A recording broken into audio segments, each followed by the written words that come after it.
Bonjour à toutes et à tous et bienvenue dans cette nouvelle vidéo. Thunderbolts, le tout dernier film de l'univers Marvel, est enfin sorti. Et c'est une très grande surprise, le film fait beaucoup de bien. Comme à notre habitude, je vous propose que l'on revienne ensemble sur ce dernier, voir ce qui nous amène, et que l'on traite ensemble de sa fin et ses scènes post-génériques, qui, il faut le dire, ont secoué le MCU pour nous proposer une belle avancée. Bien entendu, alerte spoiler, nous allons à partir de maintenant rentrer dans le Void pour analyser et émettre les premières grandes théories. Donc si vous n'avez pas vu le film, je vous conseille bien évidemment de le faire. En attendant, si vous êtes prêts, lançons-nous dès à présent dans les révélations du film Thunderbolts.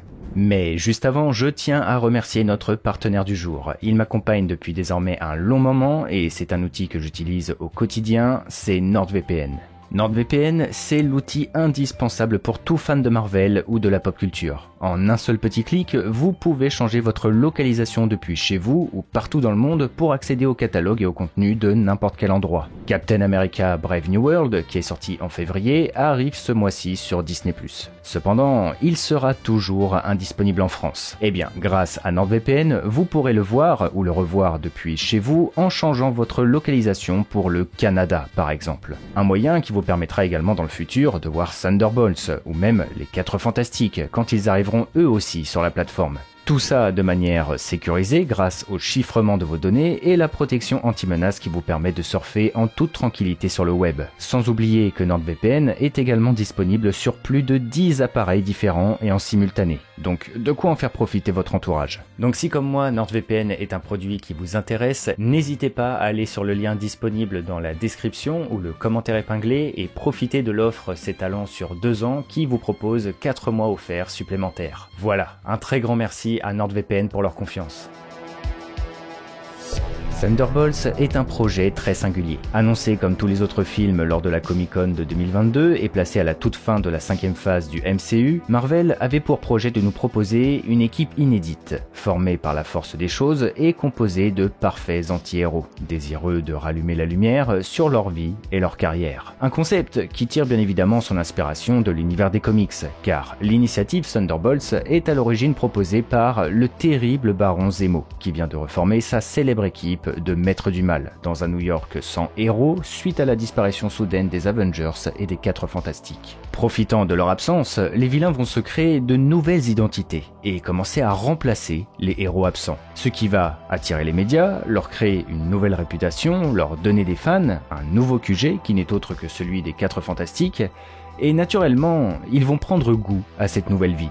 Et c'est à partir de là que le concept Thunderbolts va devenir quelque chose de récurrent et emblématique au sein de l'univers Marvel, puisque depuis ce jour, l'équipe Thunderbolts va connaître bon nombre d'itérations dans les comics, avec toujours de nouveaux acteurs, mais tout en gardant la même essence. C'est une équipe vertueuse proposant la réunion de personnages douteux ou d'anti-héros vers un objectif commun. Un concept iconique des comics, bienvenu dans cette saga du multivers, qui depuis Avengers Endgame nous propose, par le biais des films et l'arrivée des séries, une panoplie de nouveaux personnages, et précisément ici des anti-héros et des entités au passé sombre, qui n'attendent que d'avoir une réunion et une continuité. L'occasion pour nous de voir le retour de Yelena Belova marcher dans les traces de sa sœur Natasha Romanoff, John Walker, dont la situation s'était encore plus dégradée que lors de sa période de Captain America dans Falcon et le Soldat de l'Hiver, Ghost qui depuis le Shield et son rôle d'antagoniste dans Ant-Man 2 est redevenu une arme, Red Guardian toujours dans la nostalgie de son passé héroïque, Taskmaster...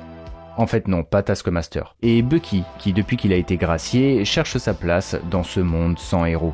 Et si ce groupe a pu voir le jour, c'est grâce, sans le vouloir, à Valentina Allegra Desfontaines, qui prend enfin un rôle dominant dans le MCU. Homologue plus malveillante de Nick Fury, cela fait maintenant un certain temps que Valentina cherche à accumuler des ressources et des entités brisées aux capacités exceptionnelles, pour asseoir son pouvoir et sa domination dans un monde et des États-Unis qui sont marqués par l'insécurité et le désordre. Une soif qui va la conduire, en tant que nouvelle directrice de la CIA, un rôle qui va accroître ses capacités et marquer encore plus son désir de contrôle en donnant naissance à l'organisation secrète Hox, tirant son nom de l'univers des comics et qui dans le MCU est à l'origine du projet Sentry. Le projet Sentry, nous y voilà. Il faut qu'on parle de celui qui représente le ciment du film, l'arrivée de Robert Reynolds, la sentinelle au sein du MCU. Par le biais de Hox, Valentina a exploré longuement via ses moyens l'idée de proposer un nouveau sérum expérimental surpassant tout ce qui est déjà apparu, comme celui des super soldats entre autres, pour faire émerger un nouveau héros ultime. Malléable et qui lui assurerait, tout comme Nick Fury avec le Shield et l'initiative Avengers, une place de choix au sein des hauts placés des États-Unis. Et c'est dans ce cadre que l'on nous présente Bob, un homme tout à fait ordinaire, victime de ses peurs et de ses addictions, qui a pris part au programme pour tenter de changer de vie. Sauf que, n'étant qu'un sujet test, l'histoire de Robert aurait dû s'arrêter comme tous les autres après la prise du sérum, et de la même manière que le projet Sentry, disparaître dans les flammes de l'incinérateur. Marvel a décidé volontairement d'en dévoiler peu sur le sérum qui a donné vie à Sentry, et cela pourrait faire l'objet de plusieurs petites théories. Mais ce qui est intéressant, c'est qu'on apprend d'une certaine manière via le film que le sérum, bien qu'il soit expérimental et décuplé, propose des facultés différentes en fonction de la personne qui le prend. En l'occurrence, Robert a acquis des capacités divines, mais en contrepartie, son instabilité a donné des pouvoirs également à son côté obscur, le Void. Et justement, le Void Sentry, parlons-en, parce que l'adaptation de Robert Reynolds dans le film est vraiment incroyable.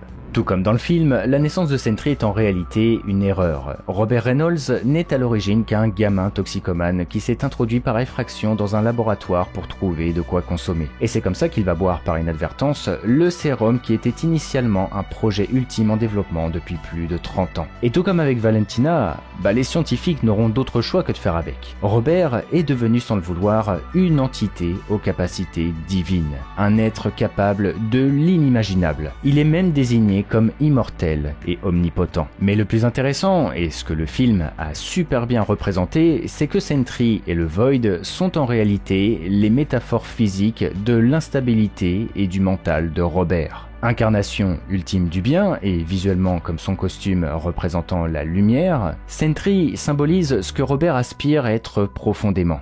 Un héros, quelqu'un d'aimé et socialement accepté. Un symbole d'espoir pour tous. Sentry incarne véritablement, comme il le dit dans le film, ses bons jours. Il est le plus puissant et le plus grand sauveur de tous les temps, adulé par ses camarades Avengers. A l'inverse, en tant qu'incarnation des ténèbres, engloutissant Robert quand la peur prend le contrôle, le Void représente la contrepartie et l'ombre de Sentry, cherchant à détruire tout ce qu'il a bâti et tout ce qui représente son côté lumineux. Le néant symbolise l'autodestruction. Robert Reynolds est un homme pris continuellement dans un conflit intérieur où il confronte ses addictions, l'anxiété, la peur ou encore même la dépression. Et tous ces éléments ont été réutilisés dans le film pour nous proposer plus globalement l'exploration de la santé mentale en plus de la thématique de la solitude. Robert, en tant que nouveau personnage présenté, et via ces deux formes, sert de représentation physique du mal-être qui habite tous les personnages du groupe. Des Thunderbolts qui, comme on en parlait par le passé, et comme ça l'a déjà été sur papier, sont simplement des outils et des armes politiques pris dans un cercle vicieux où dès qu'ils sont rejetés, séparément, ils n'ont plus aucune existence. Et pour revenir sur le cas de Bob, le teasing de son avenir à la toute fin dans la scène post-générique est une très belle référence à sa première histoire dans les comics. Puisqu'initialement, devant la dangerosité que représente le Void, Robert va faire le choix de se retirer de toute l'équation. Il va faire en sorte que lui-même et tous les autres oublient l'existence de son histoire, de Sentry, de ses pouvoirs, de tout ce qu'il a accompli. Un choix dramatique qui le pousse à redevenir seulement et tout simplement Robert Reynolds, délaissant donc définitivement son costume de super-héros. Mais de l'autre côté, le Void ne reviendra pas. C'est un élément crucial de l'histoire du personnage, et Marvel l'a désormais installé pour l'avenir. En tant que Sentry, Robert peut accomplir tout ce qu'il veut. La scène où il démonte les Thunderbolts est justement une présentation de son potentiel pour le futur. Mais l'un n'allant pas sans l'autre, faire intervenir Sentry, c'est prendre le risque que le Void apparaisse également. Une contrepartie qui, de par le choix de Robert de ne pas intervenir, permet scénaristiquement de freiner et mesurer l'utilisation de Sentry pour l'avenir du MCU, en plus de rarifier sa toute-puissance. Et en parlant de scène post-générique, ceci va nous permettre d'enchaîner sur la fin du film et donc l'avenir. Un sujet particulièrement croustillant puisque ça y est, c'est officiel. Thunderbolts était comme on s'en doutait un nom d'emprunt marqué par la présence de l'astérisque. Les nouveaux Avengers sont là. Valentina s'en est sortie. Et mieux que ça, devant l'héroïsme de ses ex-agents, cette dernière va retourner la situation en devenant l'instigatrice non pas seulement du projet Sentry, mais de la toute nouvelle équipe Avengers. Une manœuvre et une manipulation qui, à l'image du concept d'anti-héros, permettent un marché de gagnant à gagnant. Les Thunderbolts deviennent de véritables héros. Valentina leur octroie même des ressources et le QG des Avengers transformé initialement en Watchtower, la tour de guet qui est le quartier général de Sentry dans les comics. Et en même temps, Valentina assure définitivement sa place de haut placé, tandis que nos nouveaux héros, via cette collaboration, peuvent la surveiller de très près. Cependant, le plus intéressant, c'est que le concept de nouveaux Avengers possède une signification plus profonde. À la manière d'Avengers Endgame, qui marquait la fin des Avengers suite à l'événement majeur que représentait l'arrivée de Thanos, l'équipe des comics s'est elle aussi dissoute, après l'émergence de plusieurs drames qui vont énormément fragiliser l'équipe. Et tout comme pour les Thunderbolts, c'est par la force des choses, et par pur hasard, devant le retour massif de plusieurs antagonistes échappés de leur prison, que plusieurs héros vont naturellement de nouveau se réunir. Les nouveaux Avengers, c'est techniquement un titre qui n'est pas vraiment officiel, et la séquence de crédit du film joue justement là-dessus, avec les nombreux médias et autres journaux qui se questionnent sur si cette nouvelle équipe est à la hauteur, s'ils ne sont pas une blague, etc., etc. C'est tout simplement un produit marketing qui s'approprie le concept et le nom d'origine. Et c'est à ce moment que l'on rentre enfin dans l'incroyable scène post-générique qui vient de chambouler tout le MCU. Après une ellipse de 14 mois où les autoproclamés nouveaux Avengers sont désormais pleinement établis dans leur nouvelle base et qui permet de set-up en temps réel l'arrivée d'Avengers Doomsday en 2026, on nous apprend par le biais de Bucky Barnes, qui a un flow de fou au passage, que son grand coéquipier et ami proche Sam Wilson, le nouveau Captain America, n'est pas du tout ravi de l'usurpation d'identité qui a été opérée, et que légalement, il pourrait avoir des problèmes. Si Sam est en colère, c'est parce qu'Avengers Endgame nous a montré la passation de pouvoir entre l'ancien Captain America Steve Rogers et son apprenti qui a aujourd'hui pris définitivement la relève via sa série et son dernier film. Officiellement, Sam est désigné comme l'héritier de son mentor, l'un des membres fondateurs des Avengers d'origine. Une scène où Bucky lui-même était présent et où il a donné son approbation. Et donc, techniquement, celui qui doit prendre l'initiative de former une toute nouvelle équipe Avengers, c'est bel et bien Sam. Une thématique qui a été exploitée justement dans Captain America Brave New World, puisqu'officiellement reconnu par le gouvernement et le président lui-même, Thaddeus Ross, lors de son mandat, voulait justement engager Sam et l'initier à reconduire un nouveau groupement de héros sous la bannière officielle Avengers. Projet qu'il a définitivement entrepris à la fin du film. Tout ceci est super intéressant car cela pose le contexte pour leur prochaine apparition dans Avengers Doomsday. Et il y a plusieurs sous-entendus qui ont leur importance. Déjà, c'était le sujet de notre vidéo d'après-film sur Captain America. D'ici Avengers Doomsday, il fallait s'attendre à ce que Sam, en une année, prépare et mette en place sa propre équipe. Élément qui devient donc officiel de par les relations tendues entre Bucky et Sam à propos de l'identité et du nom nouveau Avengers. Et plus que ça, en adéquation avec ce qu'on disait plus tôt, l'utilisation du terme New Avengers justement exprime comme son nom l'indique la réunion de tout nouveaux personnages qu'on ne s'attendait pas à voir en Avengers, hormis Bucky qui sert de point de repère et de mentor pour le groupe.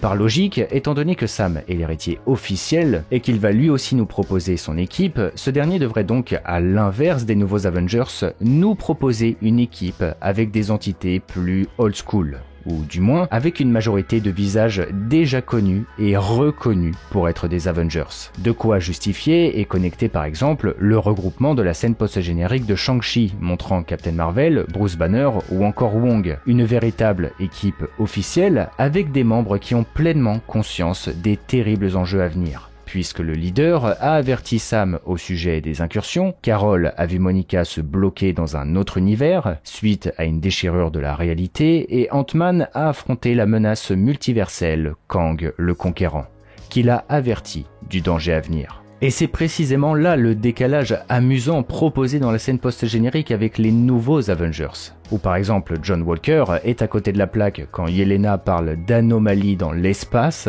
ou Red Guardian qui demande ce que veut dire extradimensionnel.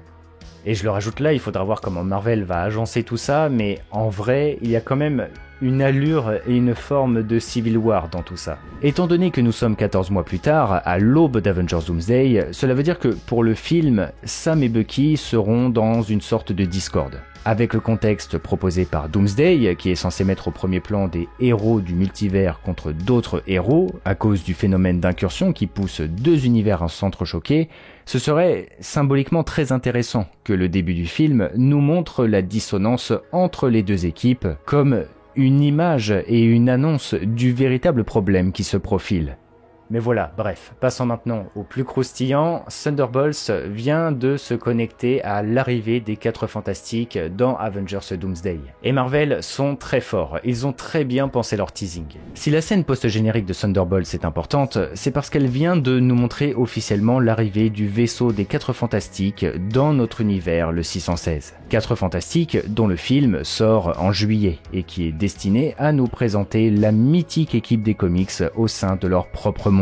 Un univers alternatif au nôtre et où ils vont devoir affronter le terrible dévoreur de monde, Galactus. Mais pourquoi Marvel nous dévoile déjà l'arrivée des 4 Fantastiques dans notre univers alors que leur film sort bientôt ? Eh bien, c'est encore un très beau coup de communication et de marketing, parce qu'avec cette scène, Marvel vient de rajouter une couche sur la grande question du film qui excite tous les fans. Est-ce que les 4 Fantastiques vont perdre contre Galactus, une menace de grande envergure qui détruit des planètes et qui va donc obliger les 4 Fantastiques à s'enfuir pour atterrir chez nous? Cela fait depuis l'année dernière que Marvel joue continuellement avec ce mystère. Il nous annonce que les 4 Fantastiques sont dans un autre univers, mais qu'ils seront dans Avengers Doomsday, qui se déroule principalement dans le nôtre. Ils sont dans un monde où ils ont tout réussi dans les trailers, comme si les 4 Fantastiques n'avaient jamais goûté la défaite, et Galactus, l'antagoniste et divinité dévorant des planètes, fait son apparition.